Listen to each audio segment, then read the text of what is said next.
Every country on Earth is in debt. The United States owes more than $38 trillion. China, Japan, Germany, all of them, buried under mountains of borrowed money. Add it all up, and the world owes over 300 trillion. That's 3 times everything the planet produces in a year. But stop and think about that. If every country is in debt, then who on earth is everyone paying back? It sounds impossible.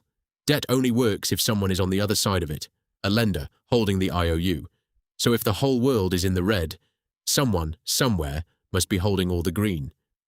Right? Welcome to Drawn Economy, where we follow the money until it tells the truth. Because the answer to this one isn't a person. It isn't a country. It isn't a shadowy family in a boardroom. The world, it turns out, owes the money to itself. But, and this is the part they never tell you, not everyone inside that itself is on the same side. To understand who holds the debt, we go back to where it was invented. The year is 1694. England is at war with France, and the king has run out of gold. So he does something radical. Instead of taxing his people harder, he borrows from wealthy merchants and promises to pay them interest, forever, out of future taxes. To run the scheme, they build the Bank of England. And just like that, a nation could spend money it didn't have. The merchants got something priceless in return, a piece of paper, a promise from the government, one that could be bought, sold, and traded. The government bond was born. France copied it.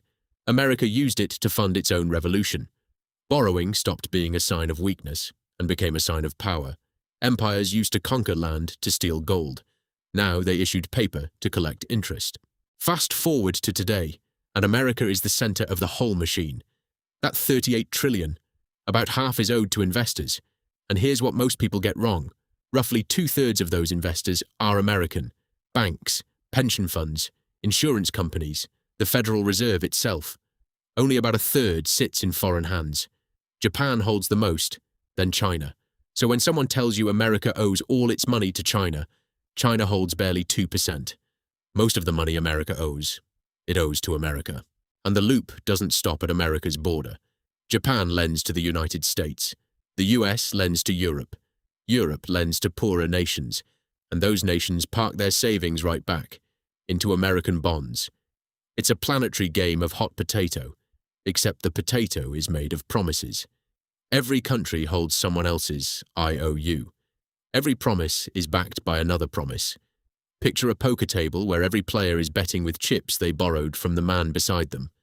The only rule keeping the game alive is that nobody ever stands up to cash out. But above all of this sits a force stronger than any government: the markets. Hedge funds, pension funds, central banks, moving tens of trillions. They decide which countries borrow cheaply and which pay a fortune just to survive. Democracy decides who governs you. The markets decide whether your country lives, and at the very top sits the ultimate player, the central bank. It doesn't just manage the debt, it manufactures it. Every time it buys a bond, it creates brand new money out of thin air to pay for it. One side's debt becomes the other side's cash, which means every dollar in your pocket is really just somebody else's IOU. There's no such thing as debt-free money. This whole machine runs on one fragile thing: confidence. As long as investors believe they'll get paid, the wheel keeps turning. But when that belief cracks, the invisible creditor shows its face. Greece, 2010. The debt became unpayable. Lenders panicked, and the rescue came with a price: brutal cuts, mass unemployment, a generation of pain. Bailout became just another word for sacrifice. Argentina defaulted so many times that debt became a national curse. Sri Lanka ran out of foreign cash, and the lights, quite literally, went out.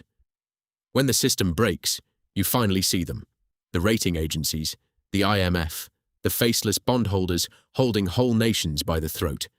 And yet, the machine always restarts. Old debts get restructured. New loans replace the old. Same balance sheet. New name. And here's the secret hiding in plain sight. National debt was never meant to be paid back. Not now. Not ever. That's not a conspiracy.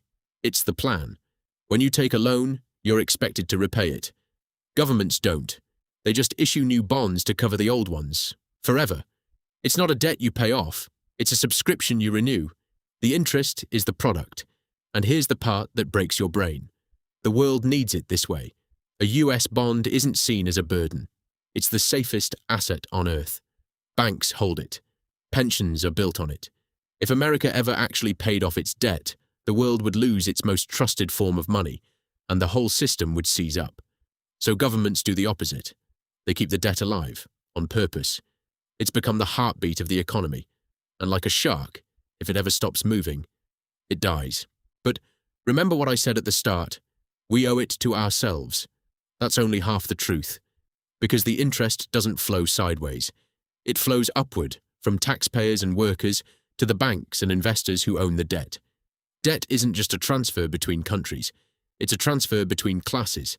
That's why the more debt the world piles up, the wider the gap grows between those who own it and those who just pay for it.